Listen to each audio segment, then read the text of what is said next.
Hello, hello. Welcome back to Murica Month, and today we are talking about the 11 songs on Creed's second studio album, Human Clay, from 1999. There's an airplane flying over us, flying over me. Creed is a band that, it's kind of in that same tier as Nickelback, where, everybody sort of makes fun of them. Meanwhile, there's actually decent music hiding underneath. Creed, however, I think they're less good than Nickelback. I know they're touring right now, but they haven't recorded a new album in a long time, I think. But yeah, this, they're not to be scoffed at, but they're not to be overly praised. And I'm gonna get into that. Starting off with song number 1, Are You Ready? Very obviously in the late 90s. Scott Stapp could definitely enunciate better. That's the big meme with Creed. Is that they all have sound like hills.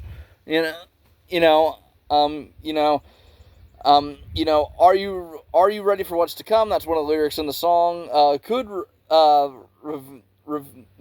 refer to the album itself, or what happens after death, because Scott Stapp is a very Christian man that seeps into his lyrics quite frequently.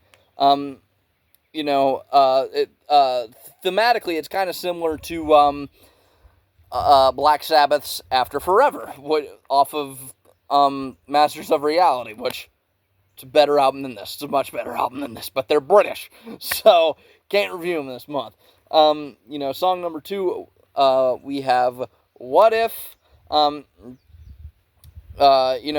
Trementi Mark Trementi on guitar and Brian Marshall on bass give us a very, very Tool-like intro, and people are going to be pissed off at me for saying that, but it sounds like Tool. They sound like Tool on the intro on this. It's about, how vengeance is not worth it for the most part, and then there's like a repetitive, what if,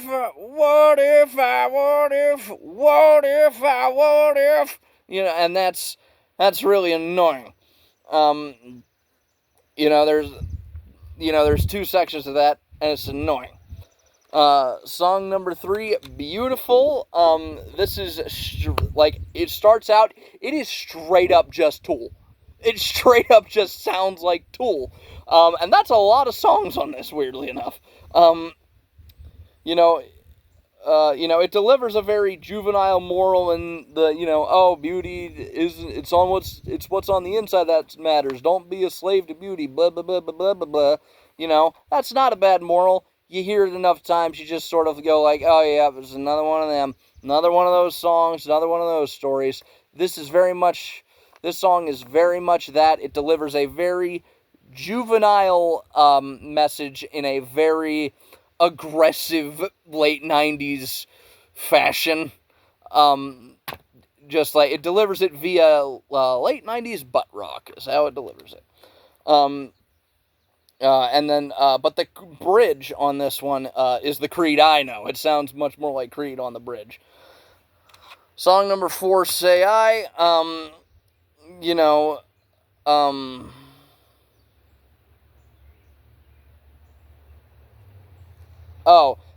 This is the song that the album gets its title from, Human Clay. Actually sounds like Creed. It's nothing super memorable. It's just kind of here. It's where the album gets the title, and it also inspired the album cover. This album cover is not great, like, even as a cohesive thing, it's not super fantastic. I don't know how well you can see that. But it's alright. It's not terrible. We've looked at worse album covers on this show. Yep. Song number 5, Wrong Way. Very much questioning authority. It's just kind of here. But it cleanly transitions into song number 6, Faceless Man. It's a cool musical moment. It's the most overtly Christian song on the album. Honestly, kind of goes hard. However, this is when I noticed this album has a serious lack of actual guitar solos. We get almost solos a lot of the time. It's just, unfortunately, Scott can't shut the fuck up long enough for us to hear them. And also, the only person I didn't mention in my notes is the drummer Scott Phillips, because it's just very generic drumming. It just kind of sounds like late 90s drumming. Not to give him shit. I'm sure he can play, but it's just kind of around. And the song itself, Faceless Man, is just a little overlong. Never Die is the only song that's actually shit. This is Stapp at his most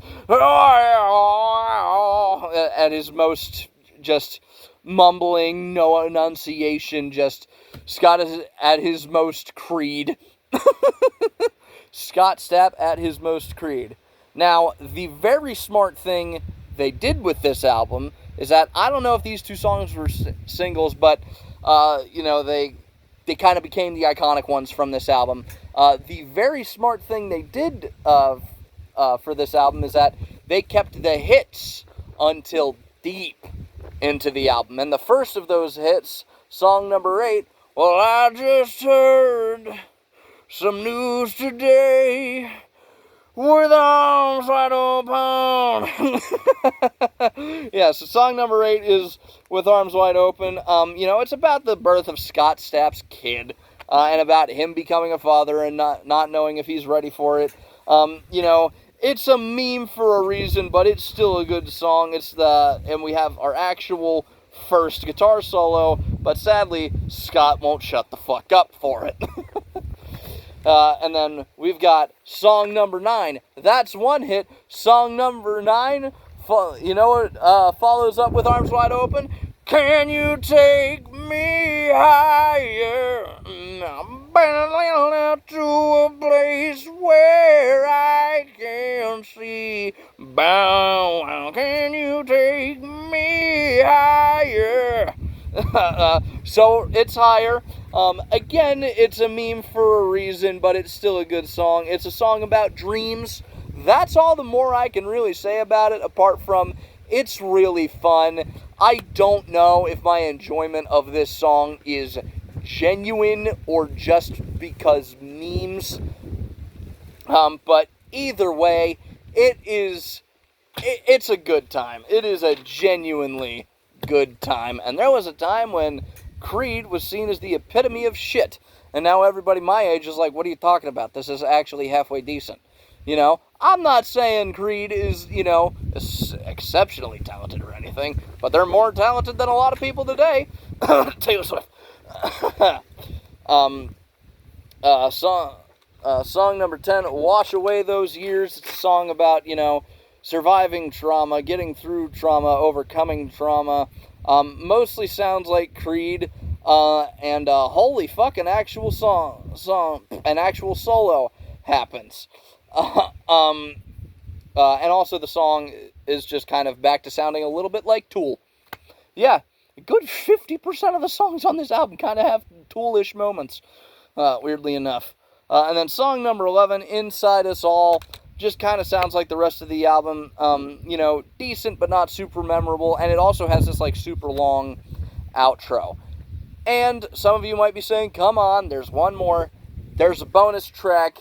It's basically just an orchestral version of With Arms Wide Open. But that's where I'm going to leave it for today. You don't necessarily need to listen to it, but if you like that, late 90s, early 2000s, particularly the early 2000s part of that, if you like that kind of music, this is not a bad way to spend an hour. Would I necessarily recommend going to buy it? No, but if you are my age, your parents probably have this laying around somewhere. But it's not an awful album. It's not something you need to go out of your way to listen to. But it is quintessentially American. And that's what's important this year and this month. Thank you all very much for watching. If you've enjoyed this video, please feel free to leave a like on it. If you have something to add, if you disagree with me, please feel free to let me know in the comment section down below. If you want to hear me talk about something other than music, I have a podcast with two of my buddies that's called Dorkies. I will leave a link to the latest episode of that in the description down below. And if you want to hear what I happen to be listening to that day, you can follow me on Instagram. I will leave a link to that in the description down below. I post a song on my story there every single day. And yeah, with that, I would like to remind you all to stay weird and keep jamming. See you in the next one. Take care.